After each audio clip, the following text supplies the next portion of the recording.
Halo guys, assalamualaikum warahmatullahi wabarakatuh. Terima kasih yang udah stay ke channel channel itu semua official lagi. Semoga kalian sehat berkabar kalau untuk kita semuanya gimana kabar kalian sehat? Waras kasam, masalah kasam doakan yang lagi sakit Allah sehatkan, teman kasam berjuang untuk memajikan, tentunya diberikan kekuatan sampai finish, teman kasam yang bahagia juga tentunya jangan lupa bersyukur. Selamat pagi, happy Sunday. Gimana kalian libur kemana hari ini cuy? Jangan lupa makan, jangan lupa membahagiakan diri yang udah subuh ini, tapi belum terang ya. Tapi mungkin nanti apa namanya, tayangnya mungkin agak pagian ya. Aduh, gimana sih kalian itu kalau ada viral-viral aja share ke Kayak Tisam. "Kayak Tisam bahas ini dong." Kayak Tisam dia itu anak OS. Dia itu kabur dari rumah majikannya Kak Sam. Sekarang meninggal dunia, Kak Sam kena lahiran. Ini kan deterjen ya, suka-suka mengadi-adi kalau ngomong itu nggak tahu kebenarannya juga. Tapi kalau misalkan gosip yang lain sih is okay ya cuy ya. Tapi ini Mbaknya sudah meninggal dunia. Kaisang pastikan Mbaknya sudah meninggal dunia ya. Kita doa dulu yuk. Innalillahi wa inna ilaihi raji'un ya Allah. Semoga Mbaknya diterima iman Islamnya. Mbaknya Mbaknya meninggal pasca melahirkan. Berarti dia sudah menjalankan tugas sebagai seorang ibu. Apapun bentuk keburukannya, kisah kelamnya, masa lalunya, biar itu menjadi tanggung jawab Mbaknya sendiri. Kita sebagai seorang muslim, alangkah lebih baik dan bijaknya kita cukup mendoakan dan mensupport semoga kepulangan jenazahnya dipermudah ya cuy ya. Amin. Sekarang jenazahnya sudah diurus oleh Pathfinder dan KJRI, jadi kalian gak usah panik ya. Nanti KJRI juga akan menemukan data-datanya ya melalui BP2MI walaupun Mbaknya saat meninggal dunia ini posisinya anak peperan ya. Jadi kewarganegaraannya digadaikan ke imigrasi. Ini yang membuat pemulangannya agak sedikit lama karena dia harus mengensel papernya dulu ya. Apapun itu sudah bukan ranah kita, kita hanya cukup mendoakan. Cuma kan deterjen ini kepo, kenapa sih guys? Kok bisa meninggal dunia bener nggak sih pendarahan? Oke semalam itu karena membludaknya apa namanya, huru-hara ya. Apalagi Mbaknya itu foto yang di-share itu menggunakan tank top di sebuah salah satu kosan. Ini menjadikan, konotasi negatif untuk Mbaknya ya. Kayak Tisam juga biasanya gitu sama anak peperan, sama anak OS. Suka aja nyindir-nyindir. Enggak, ini konteksnya berbeda ya cuy ya.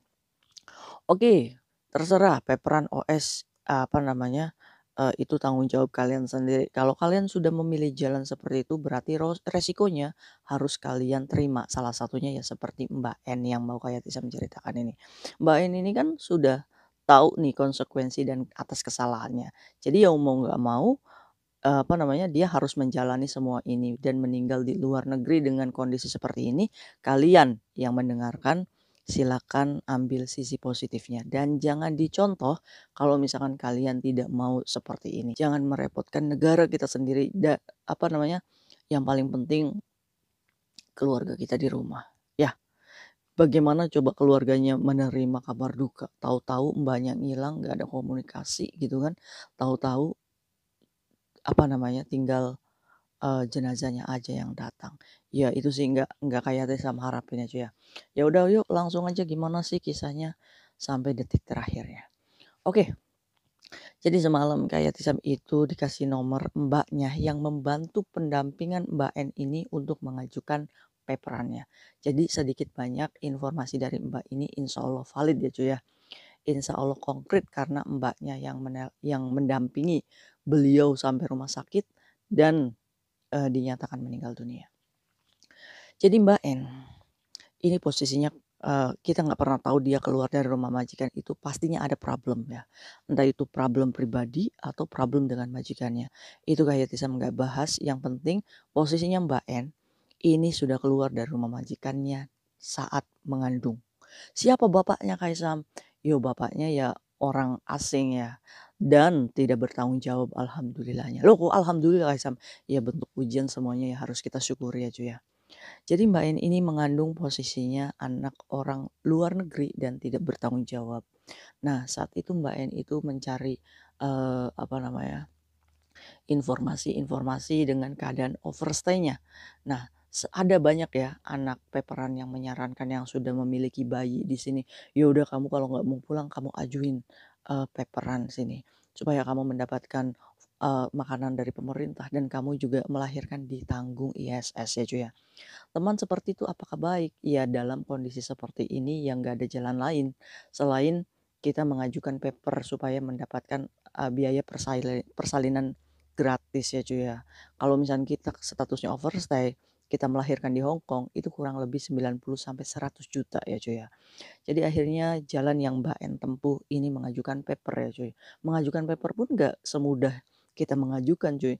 Kita harus sidang, kita harus laporan ke Pathfinder ya, asosiasi yang apa namanya membantu ibu-ibu hamil ya pekerja migran, itu Pathfinder ke sana kemari dan akhirnya Mbak N ini beserta teman-temannya berhasil mengajukan paperannya Mbak N ini ke ISS cuy, baru bulan kemarin. Ini ISS-nya approve. Itu artinya Mbak N ini anak peperan ya. Sudah keluar food card-nya. Food card itu adalah kartu untuk diubah untuk menjadi makanan cuy. Jadi kalau anak paper itu ada food card ya cuy ya. Nah Kaisem nanya, ini mbaknya sudah approve tempat tinggal belum? Belum. Jadi mbaknya posisinya masih tinggal di shelter ya cuy ya. Jadi rencananya sih kayak Tisam bulan depan ini mau, approve tempat tinggal. Nah, kondisi kandungannya si Mbak N ini dalam kondisi 7 bulan ya cuy. Ya kalau orang kita sih, udah apa namanya, prematur ya cuy ya, mau lahir prematur di 7 bulannya.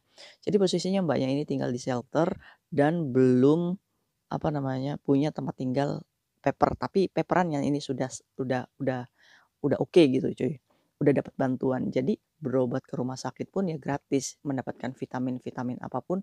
Biasanya kan kalau berobat di rumah sakit kan ibu hamil itu dapat vitamin-vitaminnya cuy ya, dan itu Mbaknya juga mendapatkan. Oke, kejadiannya di hari Selasa, Mbaknya ini nggak tahu ngidam apa, tiba-tiba dia ini keluar izin sama teman-temannya, "Eh saya keluar dulu ya." Nah saat dia keluar nggak tahu apa, dia ini makan nangka cuy. Sepulangnya dia itu keluar, dia ini woro-woro sama temannya, "Eh saya tadi makan nangka." "Loh kok kamu makan nangka? Nangka itu panas loh buat baby," katanya. "Emang nangka bikin panas ya cuy ya?" Yang kayak Tisan tahu sih nggak boleh makan nanas ya, tapi Mbaknya ini makan nangka cuy di hari Selasanya. Terus di hari Rabu pagi Mbaknya ini, ditegur sama temennya, "Eh kamu nggak tidur?" "Iya." "Eh saya keluar darah." Kayak itu cuy, coletan darah gitu cuy. Jadi Mbaknya ini sudah, apa ya, sudah keluar darah lah cuy. Mungkin ini kalau orang yang ngerti ya, ini kan menuju ke pembukaan mungkin cuy. Kadang Mbaknya tuh mules cuy 10 menit, terus hilang lagi 10 menit, hilang lagi. Cuma karena teman-temannya itu nggak paham, jadi dia ini, "Oh ya udah kamu itu mungkin kena makan nangka kali, jadi panas, jadi keluar darah." Pada hari Rabunya itu sudah keluar darah cuy sebenarnya. Mungkin sih pembukaan itu ya, Cuy, ya. Harusnya sih ke rumah sakit Mbaknya ya. Lagi-lagi Mbaknya kan mungkin mentalnya udah kena juga ya. Jadi, "Udahlah saya mau istirahat aja nggak mau ke rumah sakit," katanya. Jadi buat kalian yang hamil kalau udah ada darah langsung ke rumah sakit ya. Nggak, apa, takut kenapa-kenapa gitu. Kita bicara kandungannya. Dari umur kandungan 3 bulan aja, Mbaknya ini udah sensitif cuy, kandungannya ini rewel cuy. Bener-bener rewel. Ya Kaisam sih nggak ngebayangin ya, Mbaknya mungkin berusaha kuat menahan karena ya mau nggak mau dengan kondisi dia sebagai anak overstay waktu itu dia harus kuat gimana caranya mempertahankan bayinya. Kaisam jadi kepo, Mbaknya ini nggak ada niatan untuk nggugurin, enggak Kaisam. Dia itu pengen apapun yang terjadi dia pengen mempertahankan si anak ini dan nggak mau ngegugurin. Jadi Kaisam inget apakah Mbak ini yang pernah cerita kayak sama kayak Tisam ya? Awal-awal hamil masih di rumah majikan, terus pengen tapi yang nggak tahu ya lupa-lupa ingat Kaisam. Tapi kayaknya pernah ada yang cerita kayak gini waktu dia mau kabur dari rumah majikannya karena hamil, pacarnya nggak tanggung jawab ya. Tapi ya mudah-mudahan bukan dia sih ya. Jadi mereka ini tinggal di shelter ini ada ibu shelternya ya, Kaisam nggak mau nyebutin ibunya siapa, tapi Kaisam terima kasih banyak sudah baik dan sudah membantu mbak-mbaknya ya. Nah tadi di hari Rabu dia sudah keluar darah, di hari Jumatnya cuy. Ini kejadiannya. Di hari Jumatnya Mbaknya ini jam 9 pagi udah kesakitan. Darahnya ini ada darah gumpalan yang keluar cuy, brul gitu. Apa ya cuy ya? Lahirin tak ya? Apa hari-harinya? Atau mau lahirin begitu cuy? Jadi Mbaknya ini jam 9 pagi di hari Jumat ini udah brel gitu kan, udah sakit banget. Jadi teman-temannya ini, ngehubungin ibu shelter-nya, akhirnya manggilin ambulan cuy, dipokingkan sama ibu shelter-nya. 4 polisi naik di hari Jumat, itu beserta ambulans. Mbaknya dibawa, terus polisinya nanya, "Ini mau dibawa ke rumah sakit mana?" "Rumah sakit Kongwah ya cuy ya, biasanya ibu lahiran di situ," katanya Kaisam. Terus Kaisam nanya, "Mbaknya masih sadar waktu dibawa ambulan?" "Masih Kaisam, masih sadar." Jadi di jam 9 hari Jumat, Mbaknya dibawa ya ke rumah sakit Kongwah. Nah, saat di rumah sakit, ini langsung ditangani dokter dan suster. Terus Mbaknya nanya, "Apakah kamu temannya?" "Iya, kita temannya." Di situ susternya udah langsung meriksa coy, dan saat diperiksa, susternya ini udah ngomong sama teman-temannya, "Ini detak jantungnya tidak ditemukan bayinya." Jadi posisinya bayinya ini udah nggak ini, apa namanya, udah nggak ada detak jantungnya di perut, tapi Mbaknya masih belum tahu. Terus, "Terus gimana Sus? Apakah ini bayinya harus dikeluarkan atau apa?" "Oh nggak usah lah, kamu pulang aja," katanya. Suster dan dokter menyuruh teman-temannya yang mengantar ke rumah sakit itu untuk pulang aja. Saat pemeriksaan awal itu kan udah nggak ada detak jantung ya, itu di jam 9.30-an lah ya, sudah masuk ruang bersalin. Teman-temannya disuruh pulang nih sama si suster dan dokternya. Nah, mengagetkan di jam 10 Mbak N ini menghubungi teman-temannya lagi, kalau, "Mbak, alhamdulillah Mbak, bayinya udah keluar." Jadi Mbak N ini jam 10 masih komunikasi sama teman-temannya cuy. "Laki-laki Mbak, kecil banget, tapi kayaknya meninggal." "Kok kenapa? Kok kamu bisa ngomong kayak gitu?" "Soalnya nggak nangis," katanya. Ini Mbak N-nya ya, yang ngobrol sama temannya itu. Itu di jam 10 cuy. Di jam 10.30 temannya ini mendapatkan telepon lagi dari Mbak N. "Mbak, kamu cepet ke rumah sakit." Jelas banget kayak Tisam, ada perintah seperti itu. Kayak sampai merinding ya. Di jam 10.30. Jadi akhirnya teman-temannya ini datang lagi ke rumah sakit. Pas datang ke rumah sakit, itu dokter sama susternya itu kaget. "Siapa yang menyuruh kalian ke sini?" katanya. "Nggak ada yang menyuruh." Dan Mbaknya juga nggak pegang handphone katanya cuy jam segitu. Ngeri gak sih? Merinding ya. Jadi jelas banget Kak Sam ada perintah itu dari Mbak N untuk ke rumah sakit di jam 10.30. Itu mungkin udah isyarat kali ya. Karena dokternya ini, "Kata siapa kamu ke rumah sakit?" katanya. Jadi balik lagi teman-temannya cuy. Nah di jam setengah 2 pengurus shelter ini telepon teman-temannya. Katanya suruh mencari datanya si Mbak N ini. Terus teman-temannya nanya, "Kenapa mem?" katanya. Katanya Mbak N ini ngahim katanya. Di setengah 2 itu Mbaknya udah ngahim ya cuy ya. Dan di jam setengah 2 juga teman-temannya ini udah nggak bisa chat Mbaknya, katanya koma Mbaknya. Dan innalillahi wa inna rojiun, perkiraan jam 5 dan jam 6 ini Mbaknya meninggal dunia. Jadi anaknya mah begitu dilahirkan tuh udah nggak ada ya cuy ya. Mbaknya, ibunya menyusul di jam 5 atau 6 dan meninggal itu dikarenakan pendarahan yang banyak.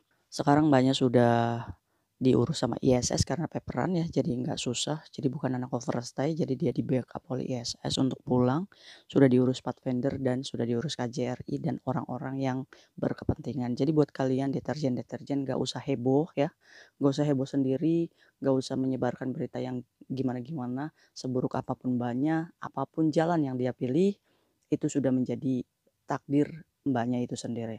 Kita sebagai muslim ya mendoakan dan menjadikan contoh. Jangan dicontoh. Pelajarannya apa? Yuk kalian jangan hamil cuy. Kalau hamil di sini sebagai PMI ya oke-oke aja. Kalian masih bisa tercover ya. Tapi kalau misalkan kalian nekat kabur ya untuk menjadi paperan, ya sengsaranya seperti ini gitu. Kalau misalkan kalian kuat mental, kalau nggak kuat, ya gimana? Ini kan pendarahan kan karena pemikiran dan kandungan lemah ya cuy ya. Nah ini bisa dicontoh, ambil pembelajarannya untuk kita supaya kita jangan seperti ini ya.